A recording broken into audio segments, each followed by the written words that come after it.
नमस्कार दोस्तों, welcome to Suman TV. आज इस मंच पे हमारे साथ है इन्वेस्टमेंट कोच अनिल सिंह जी। नमस्कार सर।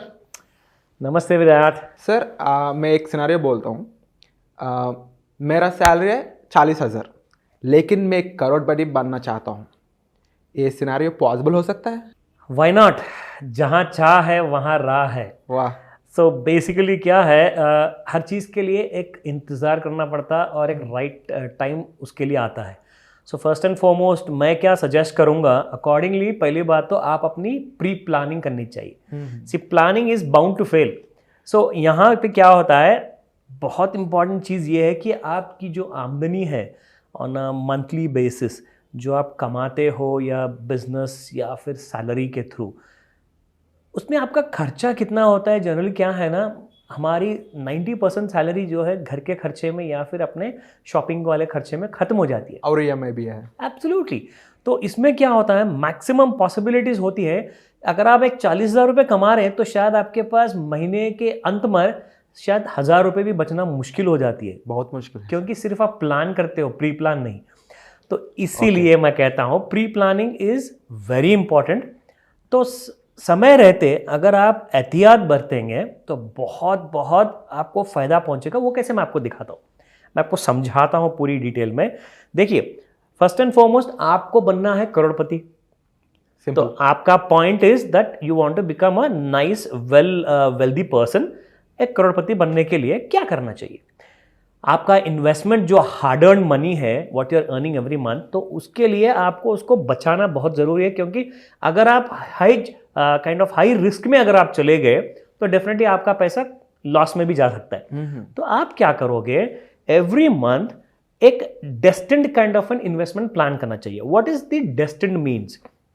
इसका मतलब ये है कि आप जनरली क्या है, सब लोग real estate, gold and something में इन्वेस्टमेंट करते हैं जहां पे एक रेगुलर बेसिस में आपका वेल्थ अप्रिशिएट नहीं होता।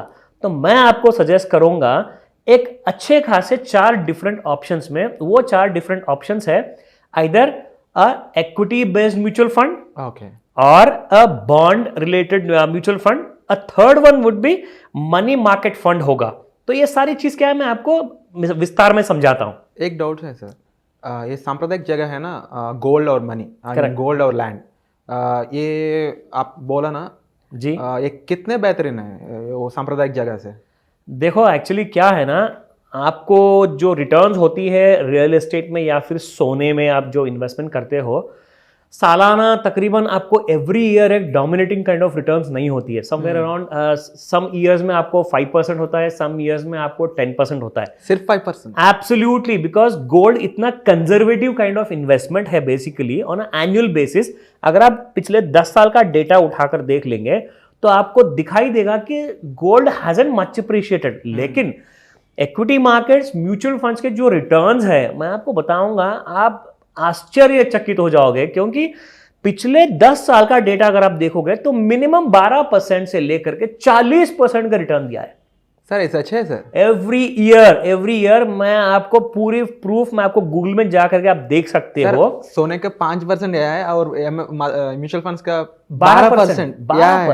इतना फर्क पड़ता है। इनफैक्ट 12% सबसे कम है। इनफैक्ट 40%, 42% भी आया म्यूचुअल फंड्स में इन द लास्ट 10 ईयर्स। पिछले 10 साल के बाद बता रहा हूं मैं आपको। और मैं लास्ट म्यूचुअल फंड एक और एक है, मैं आपको बताना भूल गया, बैलेंस्ड हाइब्रिड फंड है, जिसको हम कहते हैं stocks and bonds both mixed. See क्या है ना, अभी आप जवान हो, यू आर वेरी यंग, तो आप क्या करोगे मालूम है, आपका रिटायरमेंट एज है नेक्स्ट 40 ईयर्स से। फॉर एग्जाम्पल, अगर आप 20 साल के हो तो आपको 40 साल टाइम है। अगर आप 30 साल के हो तो आपके पास 30 और साल है रिटायर होने के लिए। मैं तो कहता हूं अगर आप सिर्फ 10 से 15 साल भी अगर आप इन्वेस्टमेंट करोगे तो आप करोड़पति बन जाओगे। सिर्फ आराम से करोड़पति बन जाओगे। और हर महीना अगर आप रियल एस्टेट में लैंड खरीदोगे या फ्लैट खरीदोगे तो आपको कम से कम लाखों में इन्वेस्टमेंट करना पड़ेगा। मिनिमम 15 लाख, 20 लाख, 50 लाख, छोटे से छोटा घर या लैंड के लिए। अगर आप सोना खरीदना चाहोगे तो कम से कम 1.5 लाख, 2 लाख का तो सोना ही लेना पड़ेगा आपको वन टाइम इन्वेस्टमेंट करने के लिए। क्योंकि क्या है, 65,000 रुपीज का 10 ग्राम्स का सोना है, तो अगर आप एक 10 ग्राम का या 20 ग्राम का अगर आप नेकलेस खरीदोगे तो आपको 1.5 लाख रुपए तो आराम से आपका चला जाएगा। हाँ सर। यहां पे आप हर महीना अगर आप 1,000 रुपए से शुरुआत करोगे तो आप बनाओगे पैसा अगले 10 साल में तकरीबन 3 से 5 लाख रुपए, अगर आप 1,000 रुपीज इन्वेस्टमेंट करोगे। अगर आप एक 10,000 रुपए इन्वेस्टमेंट करोगे, you will make around 4.4 crore of net profit. मेरा खानदान का पहली करोड़पति हो सकता हूं मैं। एब्सोल्युटली 4 करोड़ से ज्यादा कमाओगे आप अगले 10 सालों में, and at a rate of return of 12%। और एक मैं आपको बात बताता हूं, अगर आप सिर्फ 10,000 रुपए अगले 10 साल तक इन्वेस्टमेंट किए तो आप मैक्सिमम शायद 1 साल या 2 साल या 3 साल तक आपको थोड़ा दर्द होगा, तकलीफ होगा, क्योंकि 10,000 रुपीज इज बिग अमाउंट। लेकिन 5 साल बाद what is the value of 10,000? कम हो सकता है, इट विल डेप्रिशिएट, क्योंकि वैल्यू जो है वो गिर जाती है, पैसे की वैल्यू खत्म नहीं होती मगर कम होती है। तो जब आप 10,000 रुपए एवरी ईयर अगर आप इन्वेस्टमेंट करोगे तो 4 करोड़ के ऊपर आप कमाओगे, ओके, 10+ ईयर्स में।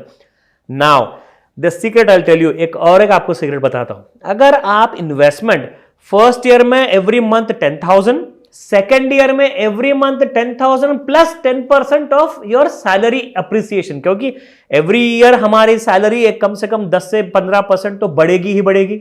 तो अगर हर साल 10% आपकी सैलरी बढ़ रही है तो आप पहले साल के बाद में दूसरे साल में आप इन्वेस्टमेंट करोगे, 10,000 प्लस 10% हो जाएगा आपका 1,000 एक्स्ट्रा, मतलब आप 11,000 इन्वेस्टमेंट करोगे सेकेंड ईयर।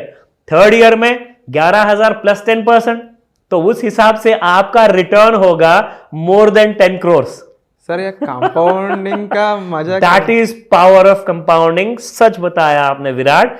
इसके अंदर में जो पैसा मिलता है ना, बनता है ना, ये completely being kind of given the permission by AMFI, that is called as Association of Mutual Fund in India होता है। तो ये लोग क्या करते हैं मालूम है, तकरीबन 44 कंपनियां हैं, मोर देन 40+ रजिस्टर्ड कंपनीज है जो म्यूचुअल फंड स्कीम्स रिलीज करती हैं मार्केट में। ठीक है। तो मैं आपको 2 ऑप्शन देता हूं प्रेक्षकों को। एक आपको मतलब मेजर रिस्क नहीं होता, माइनर रिस्क होता है, मतलब शायद एक छोटा मोटा कुछ भी रिस्क हो सकता। एक मेजर रिस्क वाला भी आपको मैं सजेस्ट करता हूं। अगर आपको 12% रिटर्न चाहिए और मोर देन 4 करोड़ आपको काइंड ऑफ करोड़पति बनना है, तो आप क्या करो, निफ्टी 50 इंडेक्स फंड में इन्वेस्टमेंट करो। Nifty, exactly. अगर आपको ज्यादा रिटर्न चाहिए, अगर आप ज्यादा रिस्क लेने के लिए तैयार हैं क्योंकि आप जवान हो, तो आपको चाहिए definitely 18 to 30% kind of returns का इक्विटी, ब्लू चिप या फिर मिड कैप या फिर स्मॉल कैप। ये कोई रिकमेंडेशन नहीं दे रहा हूं मैं, आपको इंफॉर्मेशन दे रहा हूं, क्योंकि इन चीजों में अगर आपको इन्वेस्टमेंट करनी है तो डेफिनेटली आप स्क्रीन पर दिखाए हुए नंबर को आप कॉल भी कर सकते हो, हम आपको पूरी सारी गाइडेंस भी देंगे। सो इसमें क्या होता है मालूम है, थोड़ा रिस्क बढ़ जाने की वजह से थोड़ा लॉस भी ज्यादा हो सकता है, क्योंकि आप चाहते हैं अगर आप 18 से 30% अगर आप कमाएंगे तो आप अंदाजा लगा सकते हैं कि आपकी कमाई होगी तकरीबन 10 से 20 करोड़ के बीच में होगी। That means in the next minimum 10 to 15 years के गैप में। लेकिन रिस्क भी उतना ही है, और वो आपको अगर पसंद है तो आप डेफिनेटली वैसा इन्वेस्टमेंट कर सकते हैं। And thank you sir, wonderful information, most welcome. And हमारे दर्शकों ने बहुत कुछ हो सकता है। यस, ये इंफॉर्मेशन है ना सर, ये डायमंड से भी वैल्यू है। एब्सोल्युटली। और ये इंफॉर्मेशन करोड़पति ने Yes. कुछ भी कर सकता है। Correct. हम दर्शकों को एब्सोल्युटली।